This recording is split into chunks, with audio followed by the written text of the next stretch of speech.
Greetings, my dear friends. I am Professor Edin Dibuago, your public health physician, then representing the Community Positive Health Attitude Initiative. Today, we are going to give you information about diabetes, which really has been causing a lot of havoc to mankind. Like we keep saying, our business is to bring to you what we call positive health attitude talk, so that you learn to imbibe good lifestyle that will make you live long. In this episode, we are going to talk about the basic facts, basic information about diabetes like we usually do.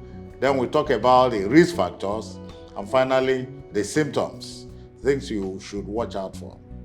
So diabetes actually is a disease. It's a disease that arises from a problem associated with a metabolism of the major nutrients, fats, carbohydrates, and then protein. And usually this disease arises as a result of inadequate production of what we call insulin. There's a hormone responsible for this metabolism. It's called insulin. At times it's not sufficient in the body.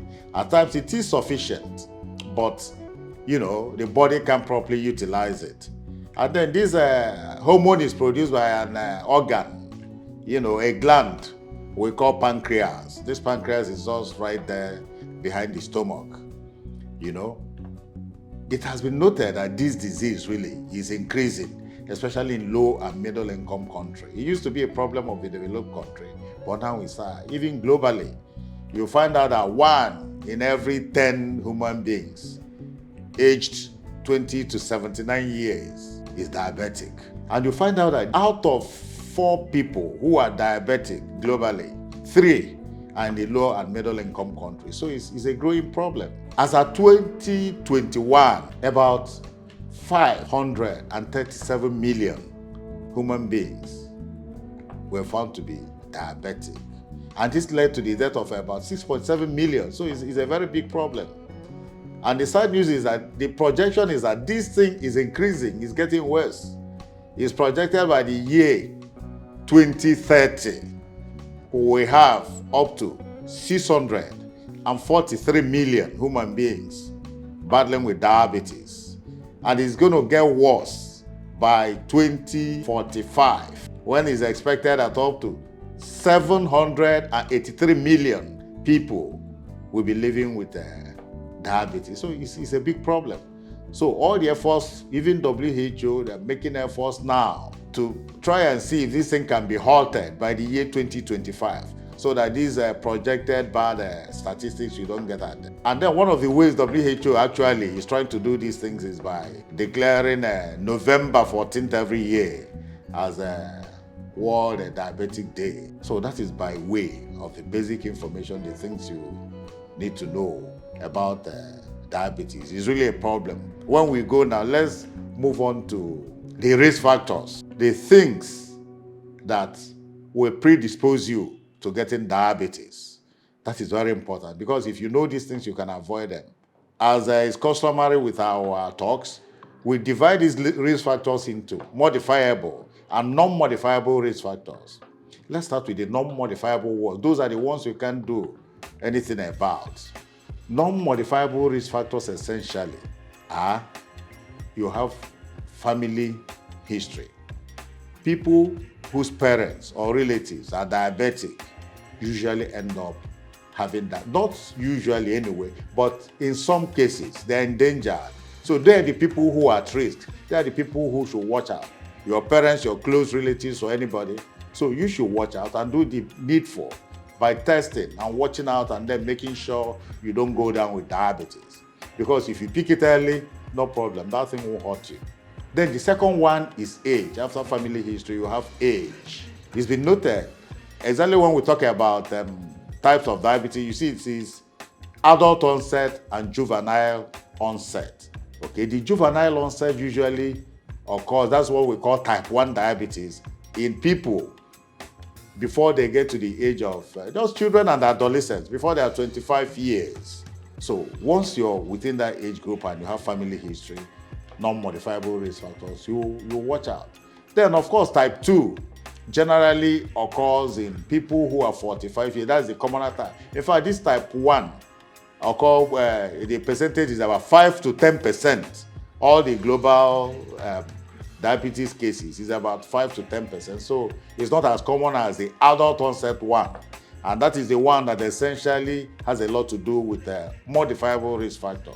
So that one you have 90 to 95% of diabetic cases being adult onset. So those are the risk factors. Once you're up to that age, watch out. Just test. Simple test. When we get to diagnosis, I'll explain it more. We make you pick these things and then avoid the very terrible complications that follow diabetes. So that is the non-modifiable risk factors. But again, modifiable risk factors, those that you can do something about to avoid. My dear friends, we keep telling you your lifestyle is so important to how long you live on earth. I know we all depend on God. Nobody knows how he's going to leave the earth. But there are things we can do to stay alive. And a lot depends on you. You know, your willpower, your determination to do the right things. So the modifiable ones, let's start with the diet, like we told you when we talked about both cancer and hypertension. Unhealthy diet is bad. And the same thing about that same unhealthy diet. If you keep taking food rich in saturated fat, like we say, red meat and all that, and you don't take enough vegetables, fruits, then legumes like beans and all that, whole grain wheat, those things are good. But don't base your diet mainly on carbohydrate. It's not good. So once you watch what you eat, especially if you're up to 45 years, you start watching out for these and taking steps to make sure you don't have it. Outside the diet, again, we tell you, obesity, and overweight. You find out they're all related, because if you don't eat well, you find out you're going to be adding on so much weight. If you don't eat well in the sense of the component of the things you eat, like balanced diet, you're going to be taking too much of these fats, carbohydrates, and all that. You keep putting on weight. And this is a risk factor for diabetes, And then if you don't do enough exercise, they're related to, lack of exercises, physical inactivity is the other risk factor. And if you don't, you find out you'll be adding weight too. So risk factor, obesity, overweight, then physical inactivity. Because it's been found out that as you exercise, you have the utilization of sugar in your body, and your insulin in the body works better if you exercise. There's what they call dyslipidemia. This has to do with fat, fat in your body. If you eat things that make you have excess of cholesterol, and then low density lipoprotein, these are types of lipids, that you take, and it predisposes you to getting diabetes. When we go further to talk about complications, you see how it works. So you avoid food rich in fat, so much fat, margarine, butter, all these heavy fats. They're not good. We're not saying you shouldn't take them at all. If you're do them to moderation, especially if you're up to 45 years, So that is a risk factor for, modifiable risk factor. Of course, the common basic risk factor for most of these problems we've been talking about, excessive tobacco intake. No benefit at all. People should try, get willpower and stop smoking. Smoking endangers you a lot. Lung cancer, name it, everything is bad. And again, diabetes. Of course, excessive alcohol intake. Aside from diabetes, you're hurting your liver so much, especially people who take spirits, take heavy things. No, you can do it. You can discipline yourself. Come out. If you see things around you and know people who are depending on you who will be hurt if you have problems, go down on it. And once you have some of these chronic, non-communicable diseases, you're in trouble. You keep going in and out of hospital. So if we can avoid it, avoid it. And alcohol is a very big risk factor. It is. It is like, in addition to predisposing you to having diabetes, alcohol hurts your liver so much. Alcohol is one of the things that can lead you to even hepatoma, that is cancer of the liver. So please, let's go slow on it, especially people who take heavy spirits. Big alcohol is not right. When we talked about hypertension, we told you that diabetes was a risk factor. Again, for diabetes, hypertension is a risk factor. They're like twins. So for people who are hypertensive, you must watch out and then make sure you're not diabetic. You do this by monitoring your blood sugar level and of course, keeping to the other lifestyles that will make you not have it if you have hypertension. Again, diseases of the pancreas, these are the risk factors. If you have problem with your pancreas, like inflammation, what we call pancreatitis, insulin is produced in the pancreas. So any problem with the pancreas can lead you to diabetes. So if you have a problem with the pancreas, if you have any of these problems, usually go to the hospital, and if it is pancreatitis, it's treated. If it is injury, it is also treated, Gestational diabetes is when you notice that there is a rise in sugar in a blood or urine sugar of a woman. You usually pick it during routine antenatal visits. So the sugar is high.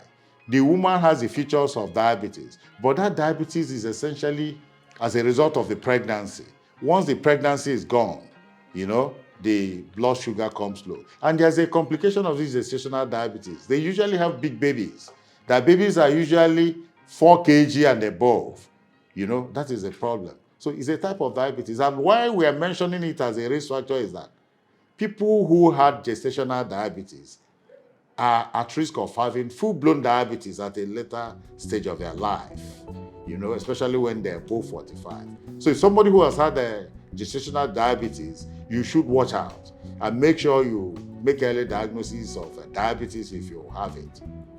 So those are what we call the risk factors. So we now move on and talk about the symptoms of diabetes.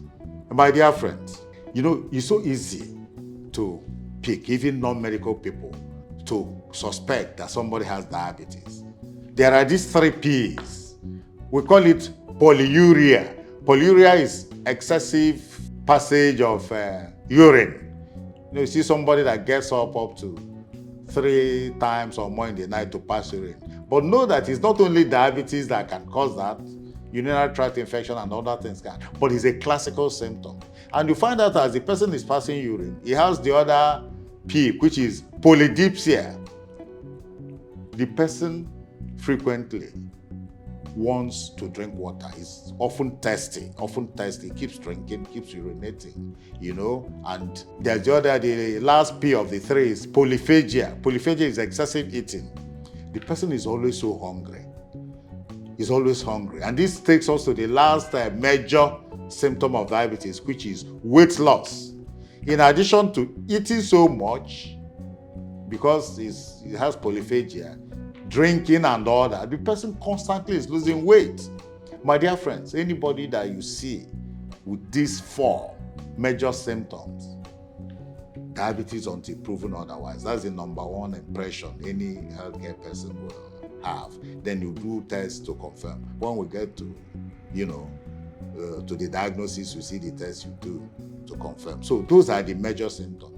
But of course, when these things are not picked and the problem starts having an effect on the other parts of the body, like having little complications, you have other symptoms. Like you could have dizziness, you could have weakness, you could have fatigue, you could, start having things like erectile dysfunction for men, because the sugar problem is affecting the micro blood vessels of the penis.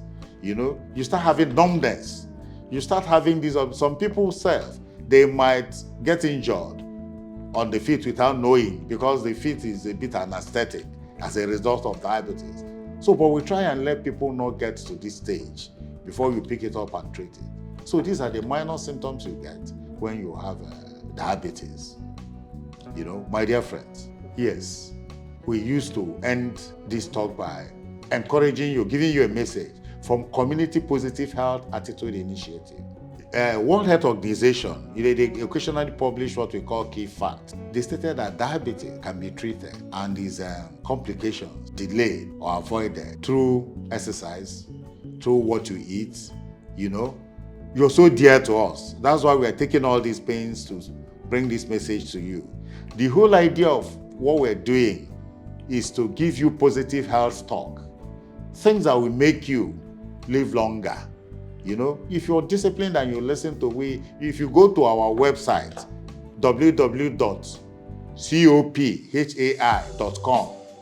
you will see these more details of what we're saying, in our blog. So do the needful, do all you can to have a good lifestyle so that you live longer. Watch what you eat, exercise. Of course, your loved ones, everybody around you is happy with you. Even if you have few people that are not happy with you, don't please them by allowing yourself to have diabetes and die. You must work hard to stay alive. We love you. Don't say it's not your portion. We keep telling you, anything can happen to anybody on earth. It can be anybody's portion. So do the needful. Go get screened for diabetes. Watch your diet. Do exercises so that you stay alive. Thank you so very much and stay safe. Thank you.